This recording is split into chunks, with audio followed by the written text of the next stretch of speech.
தன்னைத்தான் உயர்த்துகிறவன் தாழ்த்தப்படுவான். தன்னை தாழ்த்துகிறவன் எவனும் உயர்த்தப்படுவான்.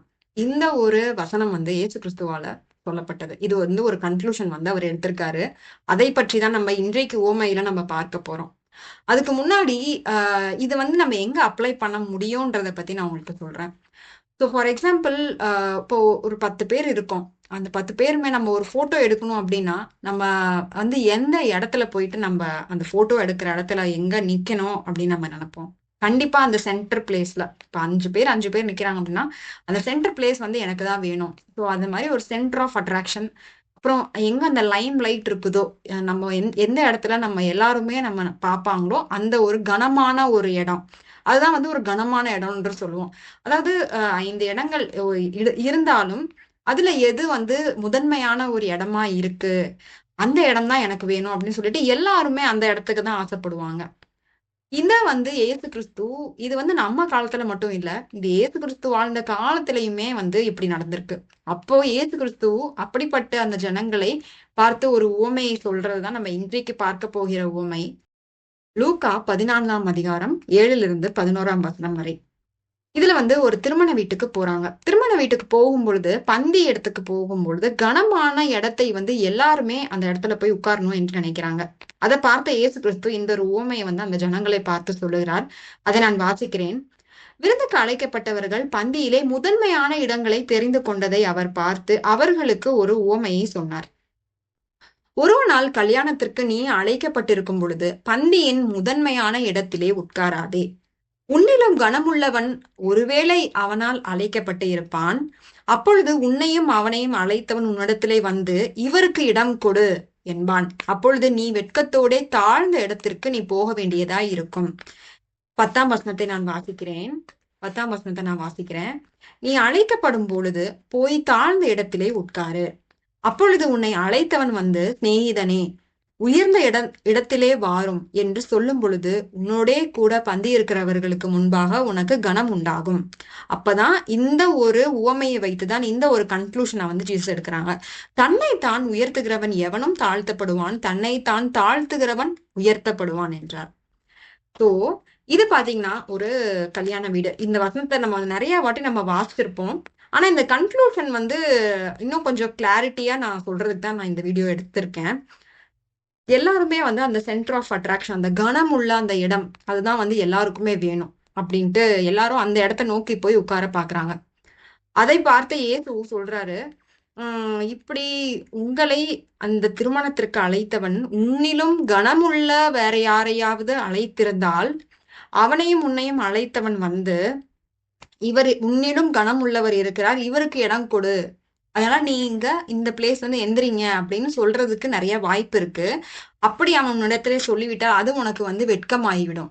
வெட்கமாயிருந்து நீ அந்த இடத்துல இருந்து வேற இடத்திற்கு, தாழ்ந்த இடத்திற்கு நீ போக வேண்டியதா இருக்கும்.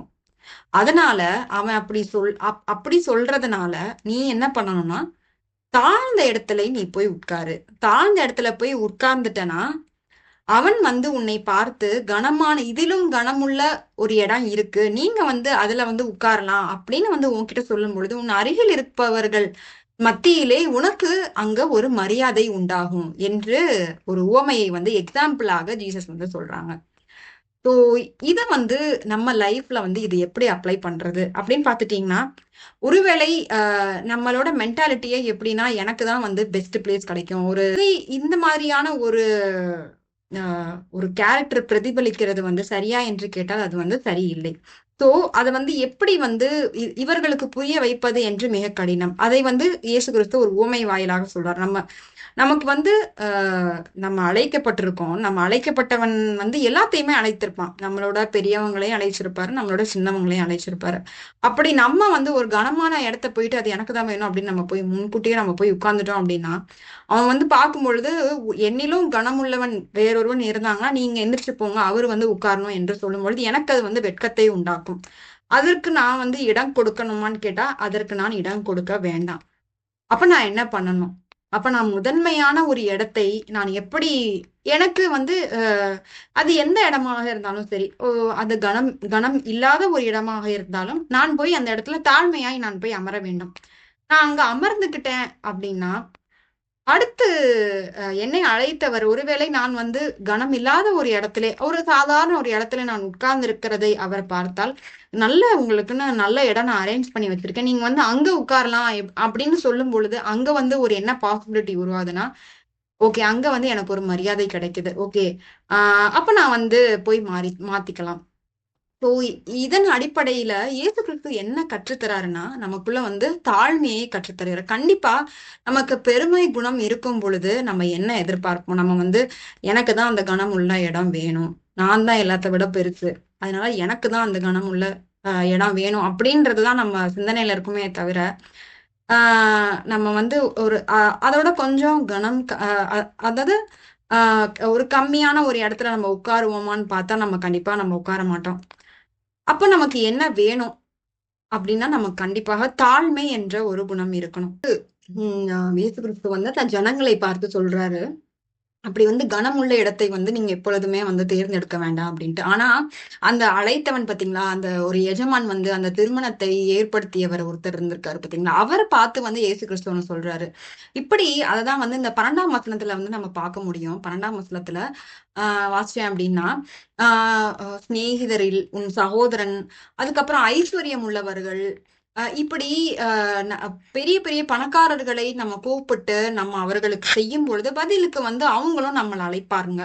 அழைக்கும் பொழுது, நாம் அவர்களுக்கு செய்ததும், அவர்கள் நமக்கு செய்ததும் வந்து ஈக்குவல் ஆயிடும். அதோட வந்து அந்த ஒரு நன்மை, அதாவது அந்த நம்ம வந்து கொடுத்த அந்த பலன் பார்த்தீங்களா, அது வந்து முடிஞ்சிரும். அப்ப இப்படிப்பட்டவர்களை வந்து அழைப்பதை காட்டிலும், நம்ம யார வந்து இந்த மாரி கல்யாண விருந்துக்கு அழைக்கணும் என்றால், ஏழைகள், ஊனரையும், சப்பாணிகளையும், குருடரையும் இங்க பார்த்தீங்கன்னா, ஏழைகளையும், ஊனரையும், சப்பாணிகளையும், குருடரையும் அழைப்பாயாக. அப்படி நம்ம இவர்களை அழைக்கும் பொழுது, அவர்களால் நமக்கு திரும்பி செய்ய முடியுமா? திரும்பி செய்ய முடியாது. அப்படி நமக்கு அப்ப எப்ப பலன் கிடைக்கும்? அததான் வந்து நம்ம 14ஆம் வசனத்துல பார்க்கிறோம்.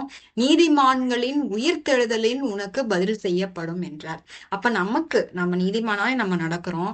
நமக்கு என்ன வாக்குத்தத்தம் குடுத்திருக்காரு? நமக்கு நித்திய ஜீவன் என்ற வாக்குத்தத்தம் குடுத்திருக்கும் பொழுது, உயிர்த்தெழுதலின் பொழுது நமக்கு பதில் செய்யப்படும். இந்த நன்மை வந்து எப்பயுமே அது வந்து அ அ பதில் செய்யப்படாமல் இருக்காது.